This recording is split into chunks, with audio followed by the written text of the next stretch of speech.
World War II, The Call of Duty. Chapter 5. Fighting Further Afield, October to December 1940. Written by Liam Dale. Narrated by Liam Dale. In the history of World War II, 1940 was a year of dramatic change. At the outset, people watched and waited to see what Adolf Hitler would do next. But for the Allies, as the Führer employed his blitzkrieg tactics across Europe, swallowing up the Low Countries and France into his ever-expanding Nazi empire, it was too late to stop him. Next, Hitler turned his attention towards Britain, and as summer turned to autumn, the island nation quite literally had to fight for its survival. As everyone looked skyward, the Battle of Britain raged overhead until Hitler was finally forced to face defeat, at which point London bore the brunt of his anger. The Blitz saw Londoners relentlessly bombed night after night at the mercy of Hermann Göring's Luftwaffe, but the spirit of Great Britain, under the premiership of Winston Churchill, never faltered. With autumn giving way to winter, as you'll discover in Fighting Further Afield, the British not only held their ground on the home front, but were soon making headway in North Africa, and while Hitler's Italian ally Benito Mussolini edged his troops into Egypt, it was the Axis who suddenly found they had a fight on their hands. As countries around the globe began taking sides in the conflict, what began as a European war showed every sign of becoming truly global. While Japan joined forces with the Nazis, the Americans began sending aid to the British and took precautions to defend their country. In the meantime, the unlikely pact between Nazi Germany and the Soviet Union, forged at the beginning of the war, was under threat, and before the year was out, Adolf Hitler was preparing for a course of action that was destined to shock the world. By the beginning of October 1940, the boundaries of nations across Europe had changed dramatically. Before the war had even started, Czechoslovakia had effectively ceased to exist, with much of its territory carved up between Germany, Hungary and Poland, while the Western powers, continuing their policy of appeasement, did nothing.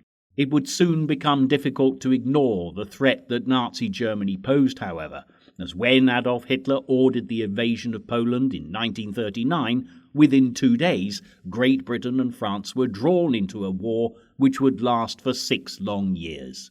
Meantime, mid-September, Adolf Hitler realized that the invasion of the country would have to be postponed, and that Germany had lost the Battle of Britain.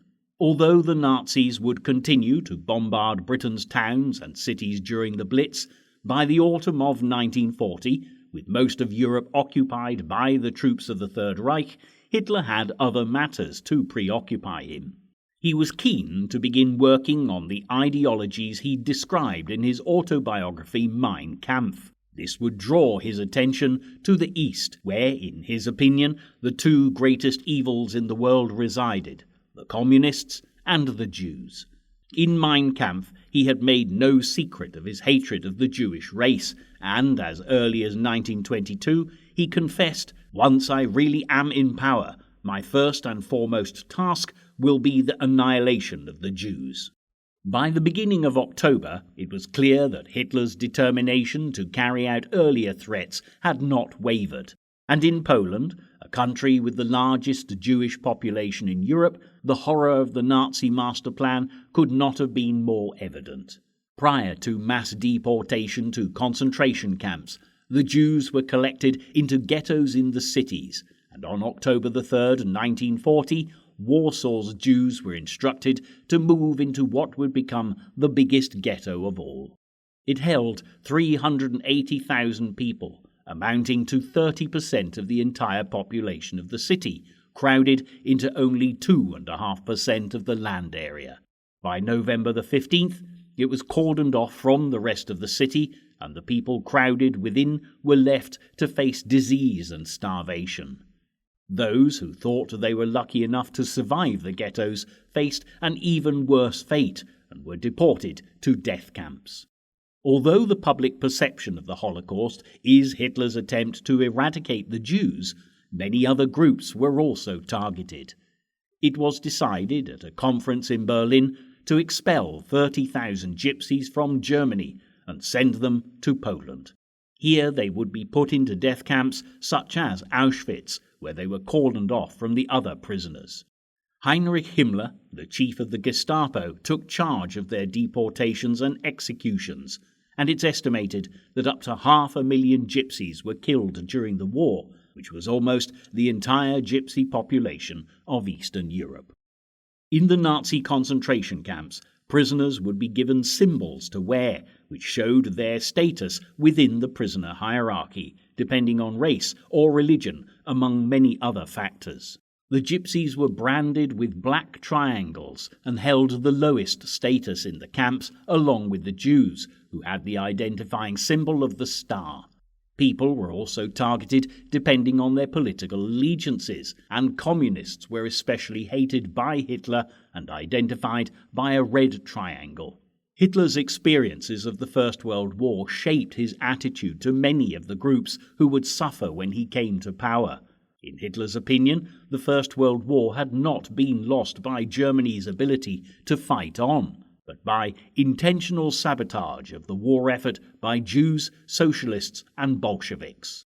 In 1917, a revolution had torn through the Russian Empire while the First World War was still raging, and a communist leader, Vladimir Lenin, had taken center stage, advocating equality and universal brotherhood. When the Tsar was overthrown, however, the country became divided in a bloody civil war, which brought death and suffering to millions of people.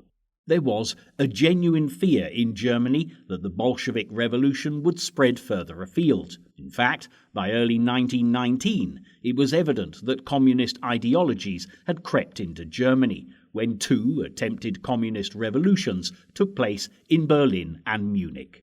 Both were brutally crushed, mainly by the Freikorps, a paramilitary group of returned war veterans who hated the communists. Many of these men would go on to become senior figures in the Nazi Party, and indeed, one of the main reasons for the existence of the Nazi Party was to fight communism.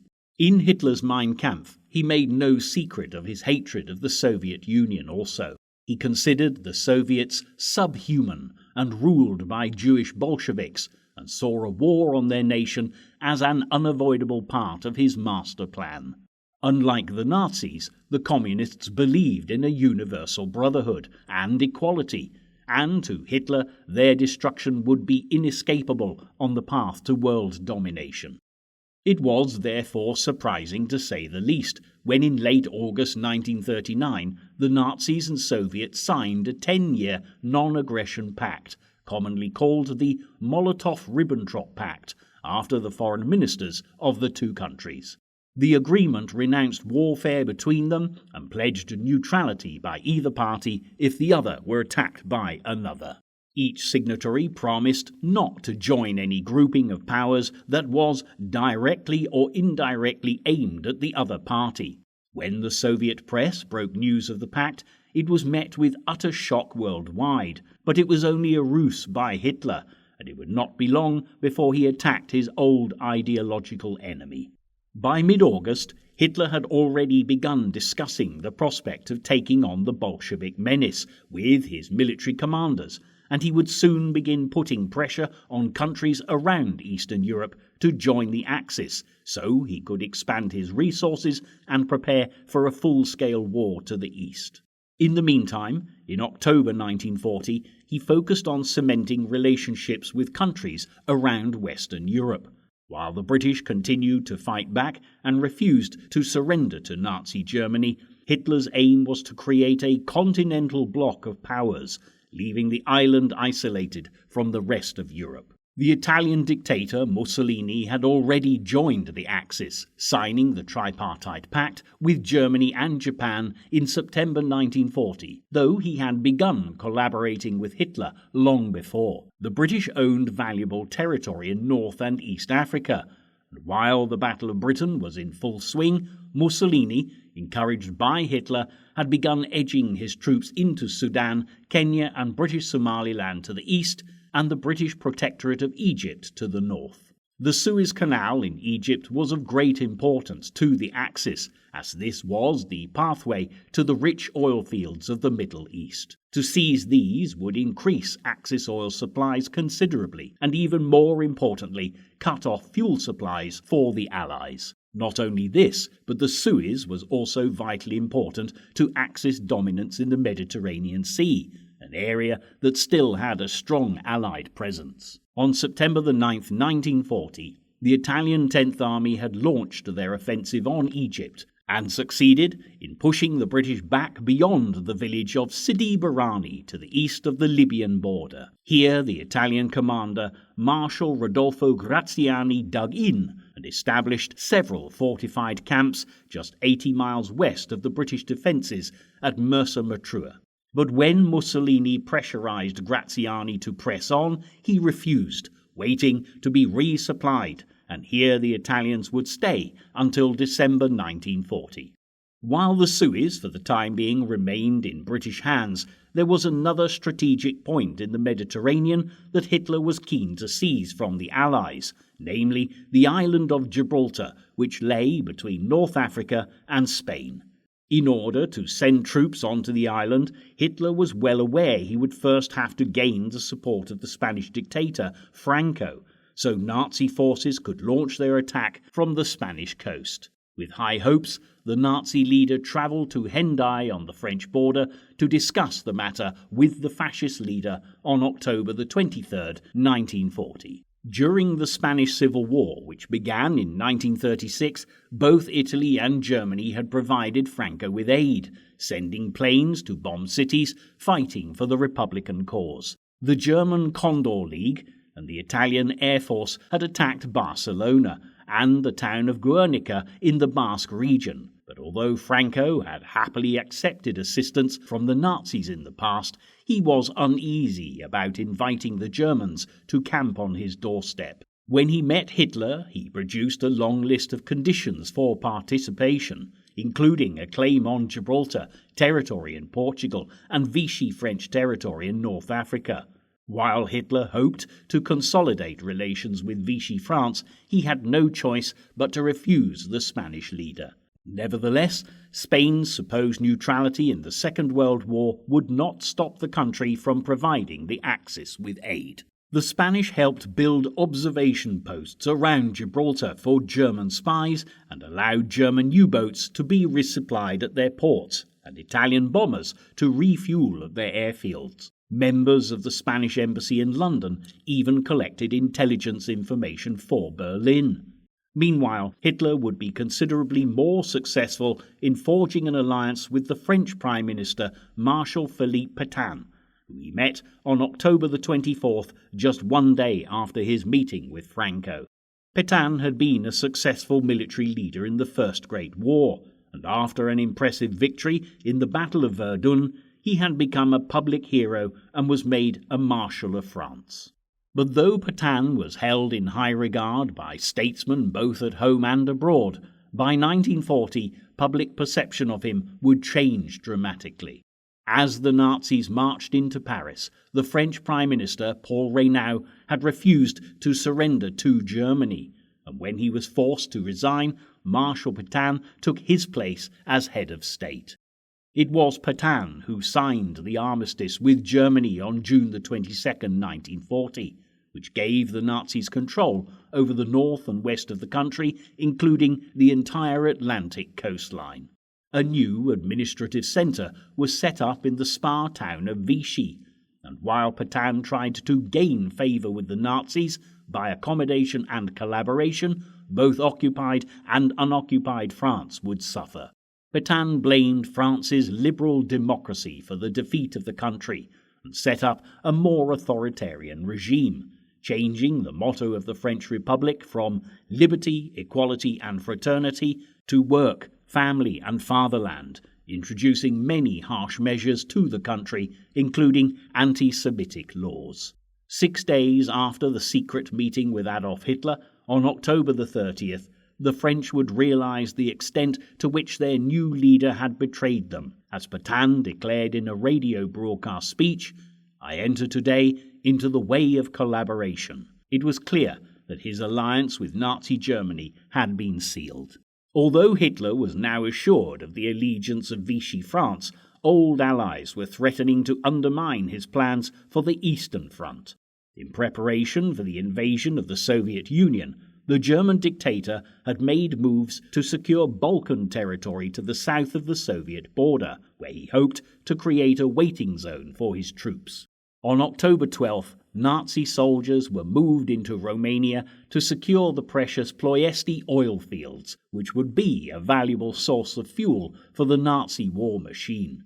It was a step too far for Hitler's Axis partner Mussolini, however, who deemed Romania as being within his sphere of influence. The fascist leader was infuriated when he heard the news and felt even more sidelined on hearing of Hitler's talks with Vichy France in late October.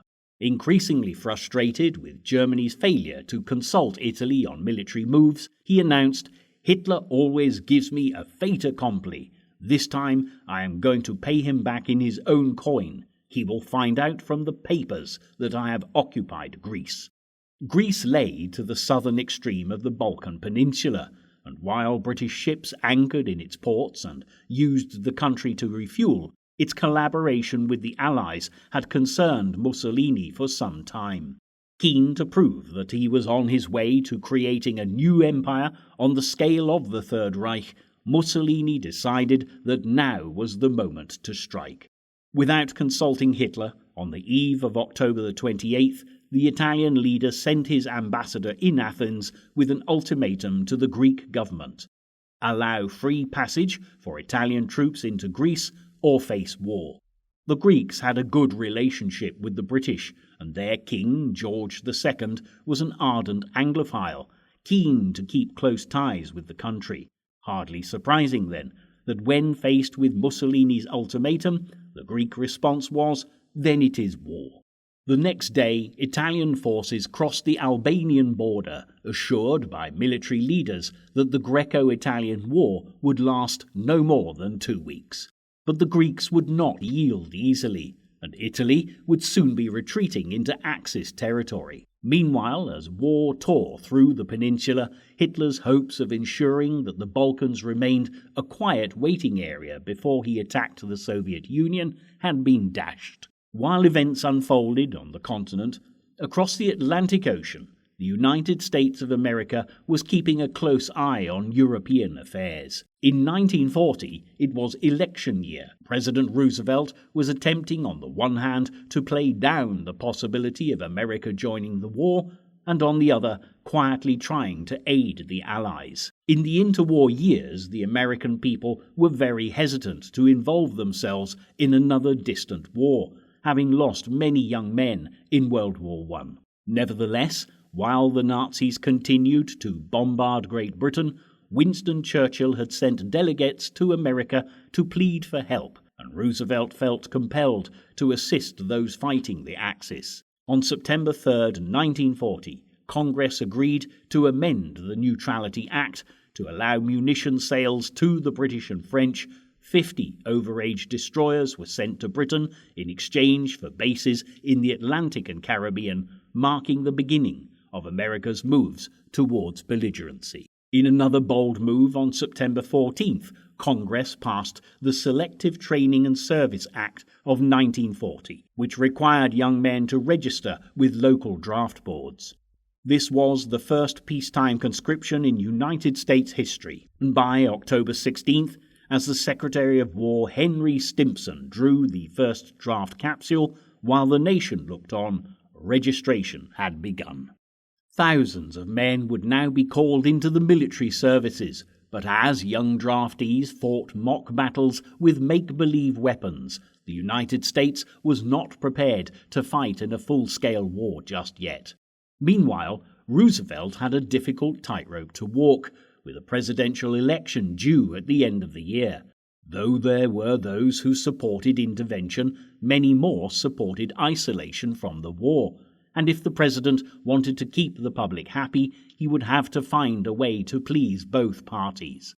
Roosevelt had not been eager to continue to a third presidency.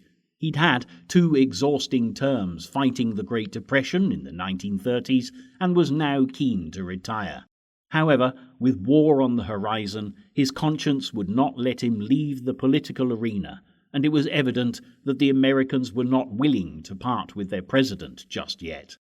In the weeks running up to the election, Roosevelt would face a tough battle against his competitor, the Republican Party candidate Wendell Willkie. Willkie was a corporate lawyer and a former Democrat who'd never run for public office before. However, he was ready to put up a fierce fight for his place in the White House. A big focus of his criticism was Roosevelt's attempt to break the two-term tradition as president established by George Washington, and he declared, "If one man is indispensable, then none of us is free."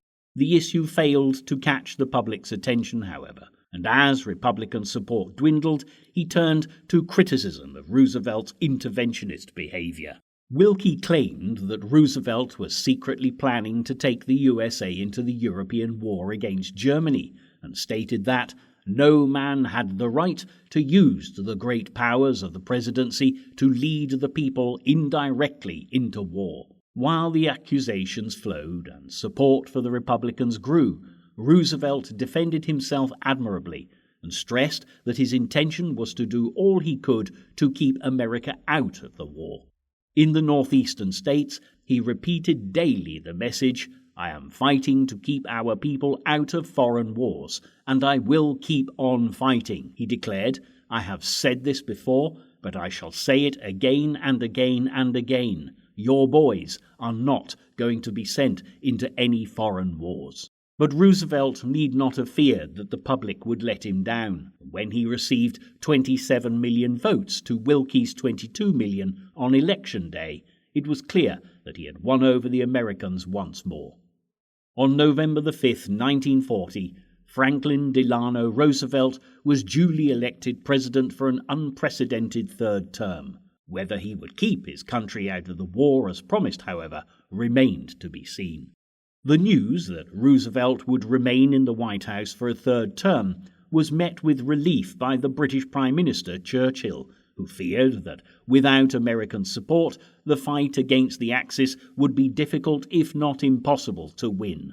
While bombs continued to rain down on the British, the Blitz was not the only cause for concern for Churchill, as the Battle of the Atlantic, which had begun when Britain declared war on Germany, was taking its toll on Allied merchant shipping.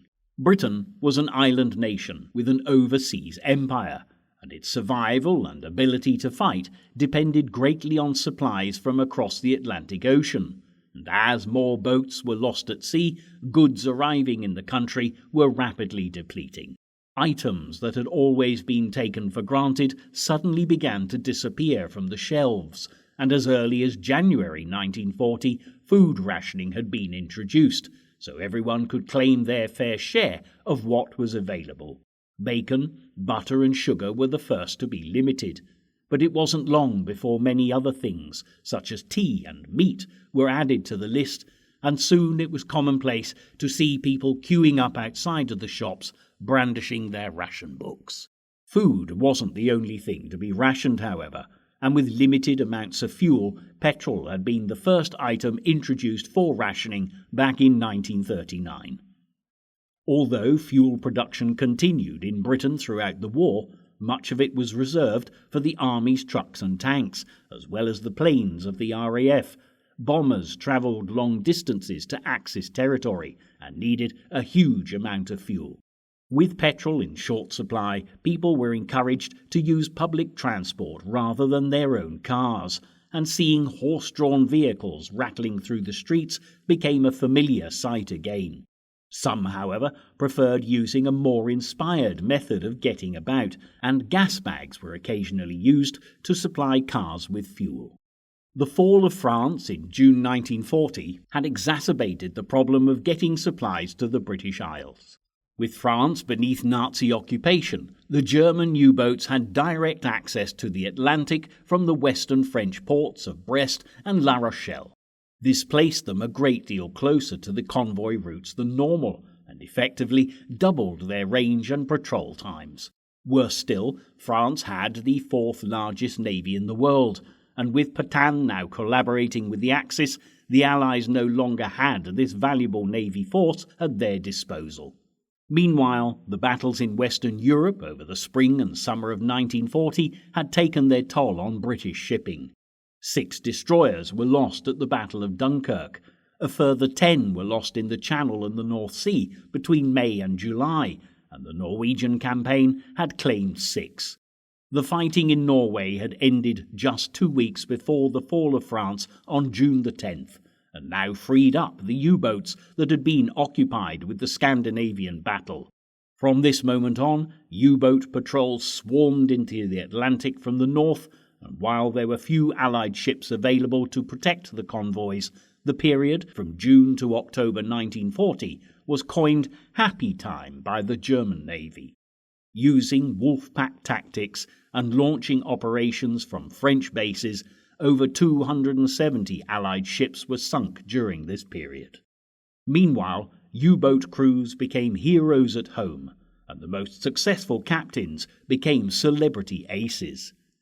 These included Gunther Prien, who had famously sunk the Royal Oak at Scapa Flow in 1939 and sank over 30 Allied ships during the war, Commander Otto Kretschmer, who was regarded as the most successful ace of the deep, and Joachim Schepke, who was much admired for his unwavering dedication to the Nazi cause. As convoys battled their way across the Atlantic to keep Britain supplied, the Mediterranean Sea, which had been a traditional focus of British maritime power, was also under pressure from the Axis. With Mussolini's troops now pressing into Egypt, it was vital to get supplies to the troops defending Allied territory. But while the Italians were conveniently supplied from the Italian mainland, British stocks had to travel the length of the Mediterranean all the way from the island of Gibraltar. This evidently put the Italian Navy in a strong position to cut off supplies to Allied troops, and British commanders were keen to resolve the problem. Back in 1935, when Mussolini had set his sights on creating a new Roman Empire and had marched his troops into Abyssinia in Africa, British military strategists had begun examining the possibility of an attack on the Italian naval base at Taranto.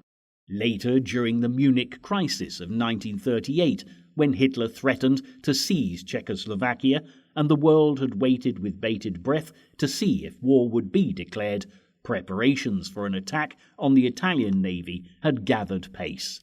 Admiral Sir Dudley Pound, then commander of the Royal Navy's Mediterranean Fleet, was particularly concerned about the Italian naval presence in the Mediterranean, and planned an attack which would eventually become known as Operation Judgment.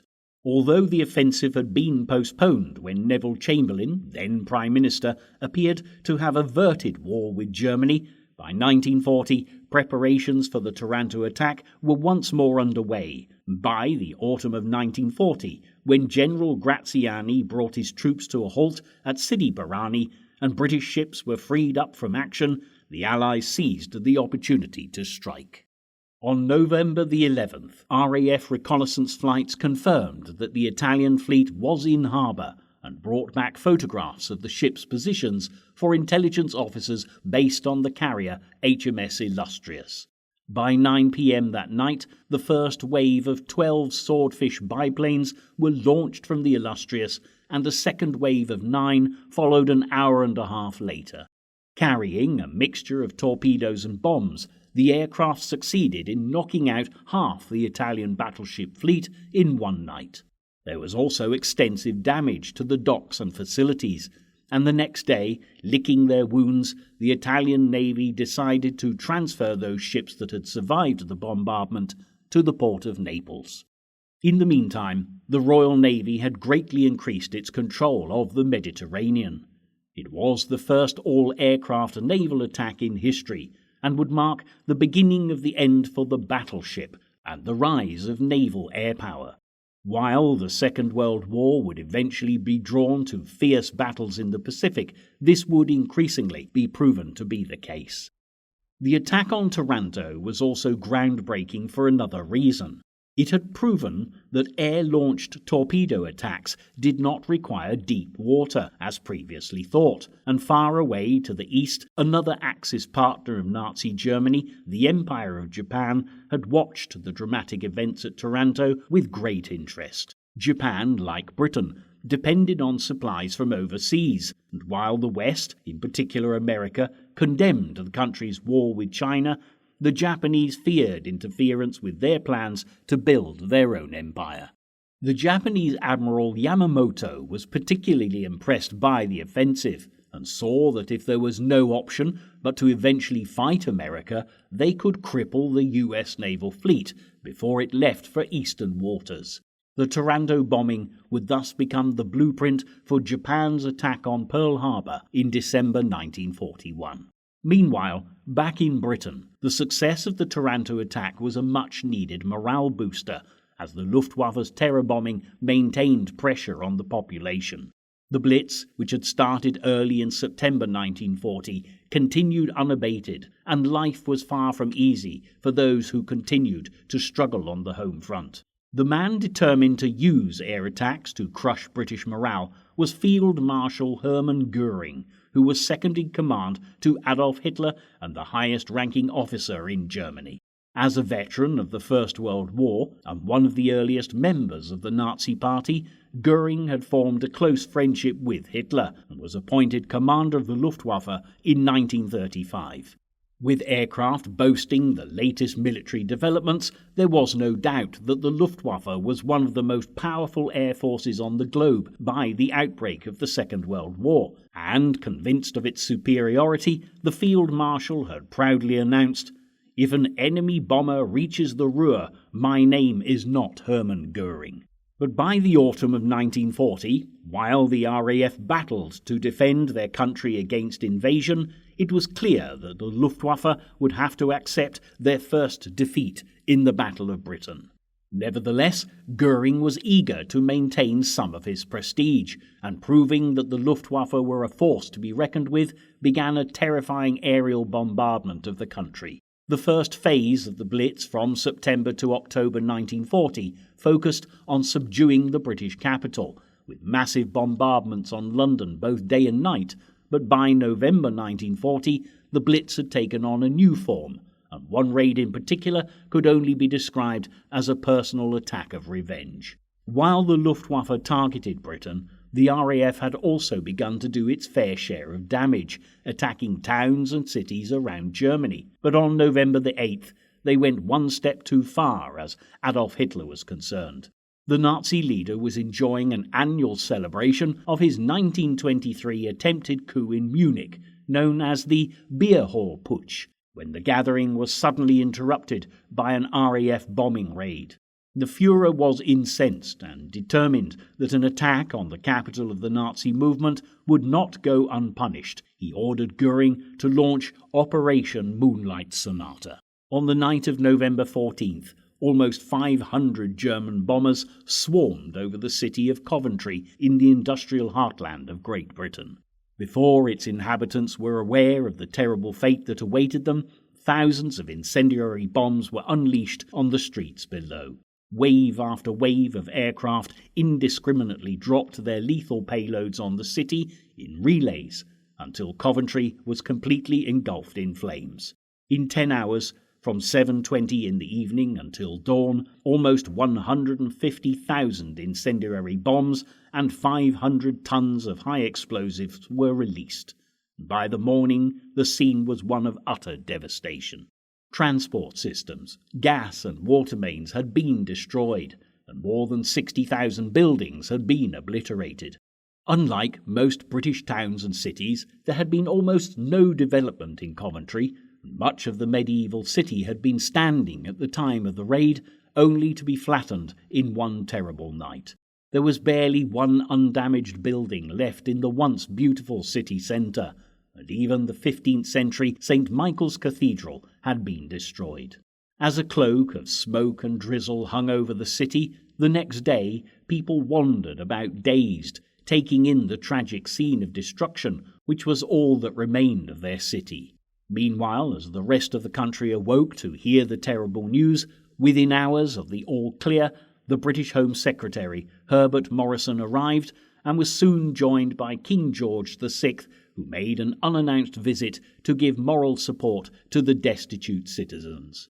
The biggest tragedy of all was the loss of life, with initial reports suggesting that up to 1,000 people had died.